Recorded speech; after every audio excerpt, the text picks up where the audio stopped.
And this is based around a tweet that ACT sent out today. Right? Now, this is all on my Twitter feed. If you want to go read it for yourself, you'll have a fucking whale of a time laughing at what you read on my Twitter feed. Okay, so this is the tweet that ACT put out today. Blocking access to spaces based on ethnicity has an ugly past and has no future in New Zealand. Auckland Uni and any others with segregated spaces owe an explanation to the Kiwis who pay their bills. And if you're listening to the audio podcast, there's a sign somewhere at Auckland University.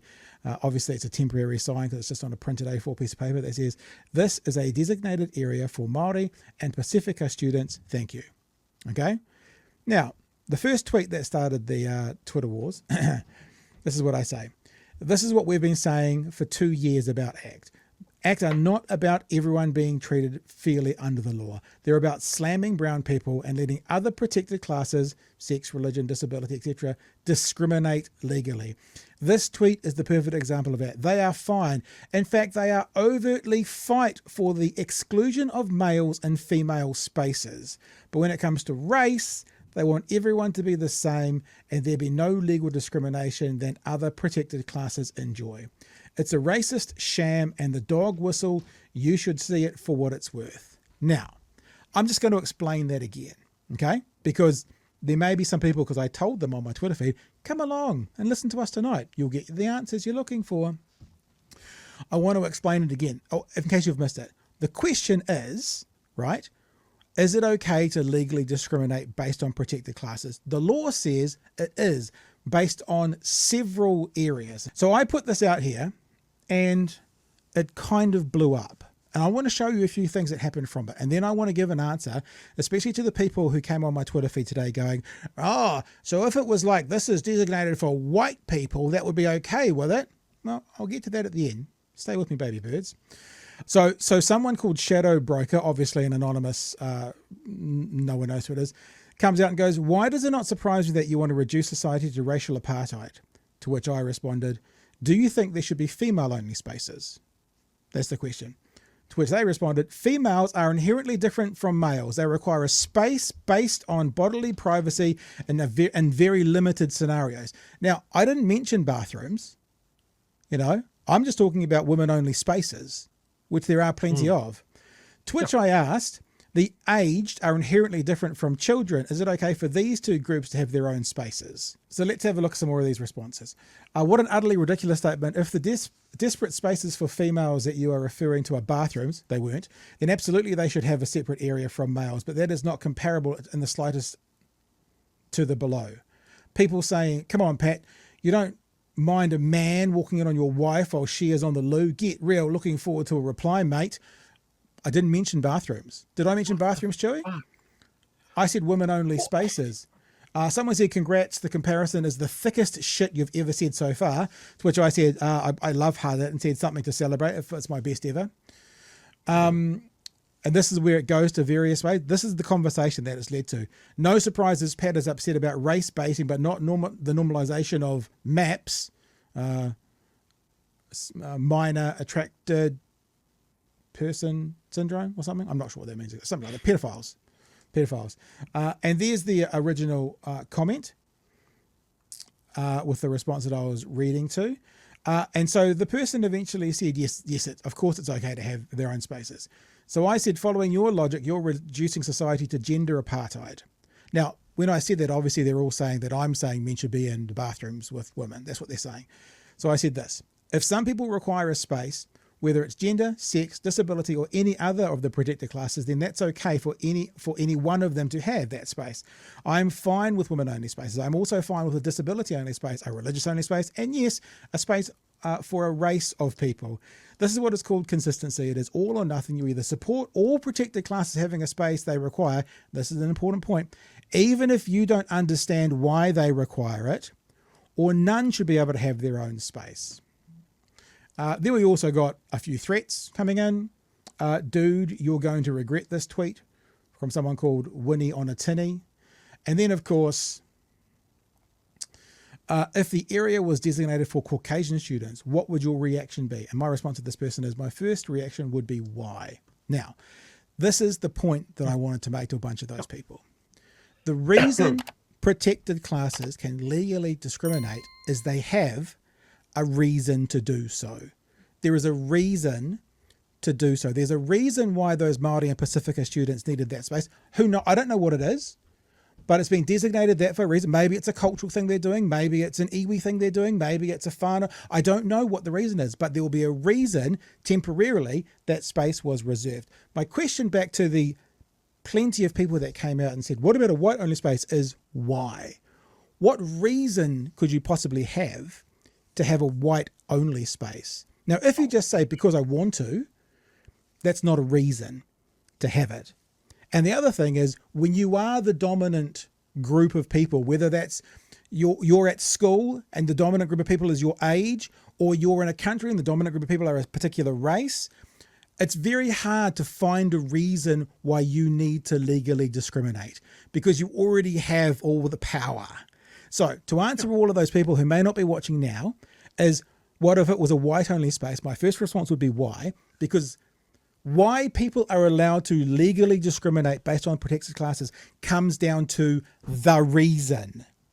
The reason you get the pension at 65 is that's what the law is, and that's the end of your life, and that's when you retire, and that's when you enjoy the last 10, 15, 20 years of your life. There is a reason between the reason a disabled person gets a park closer to McDonald's than we do is because they have difficulty in walking, and there's a reason for doing it. You give me the valid reason for a white-only space, and maybe we'll have that conversation. But you can't, because I don't think of one that can exist. Sorry, Chewy, I've been talking for a very long time. Yours, sir. Yes. Yeah, look, if we're talking about this, it's a question of harm, and it's a question of a power dynamic and that sort of thing. They want to draw a straight line towards the civil rights struggle and apartheid and that sort of thing. That was a white dominant society punching down on a lesser, or what they perceived as a lesser. Just for accuracy, it was the power was white dominated, because I think there was more black South Africans than white, but the power was held by the white. So that's the so people don't go, well, actually it wasn't. No, the power was held disproportionately. That's where the dominance was. Yeah, and in all cases of those where we think about that, like if we talk about the Southern United States during the Civil War struggle, there were many, many more black people than there were white people, and it was the same in South Africa. So they structured their society to limit that. They limited their spaces, that sort of thing.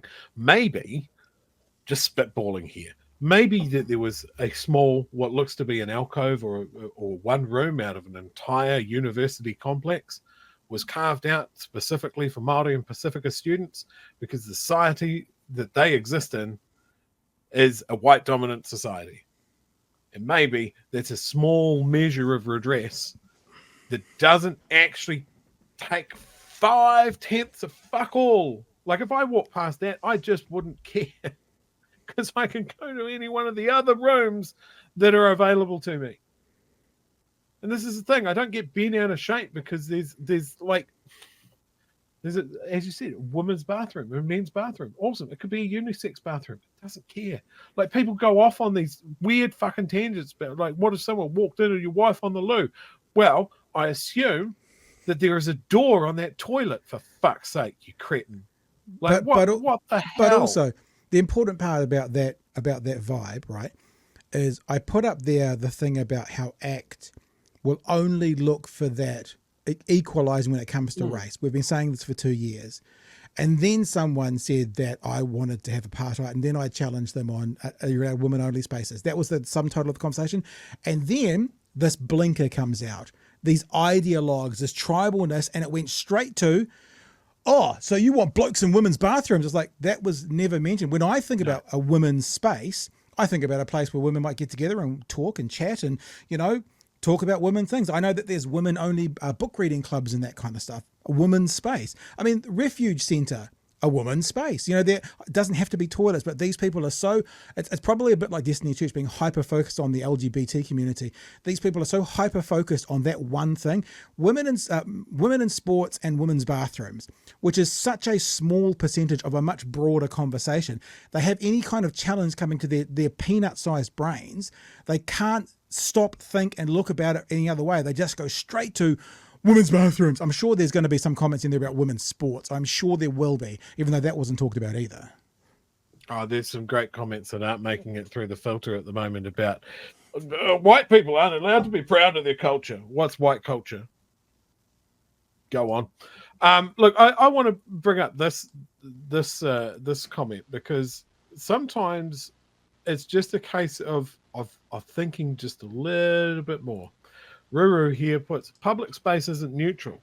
It's male dominated, generally heterosexual dominated, right-handed dominated. You know, there's lots of things that, like, I once read a story that said the traditional way that, say, office spaces are designed, right? Yeah. It's a comfortable temperature for men. Yeah. It's not necessarily a comfortable temperature for women. And if my female workmate is listening, this is why I bitch at you when you set the air conditioning to 28. You know, it's all of these things. Like when they first designed seatbelts, they were designed for men because they were designed by men. It was in a studio where women didn't work. So why would it come up? You know, there's a famous thing around the first female astronaut, where the people planning the mission came up and said, "What happens if you have your period out there? Well, how does she pee?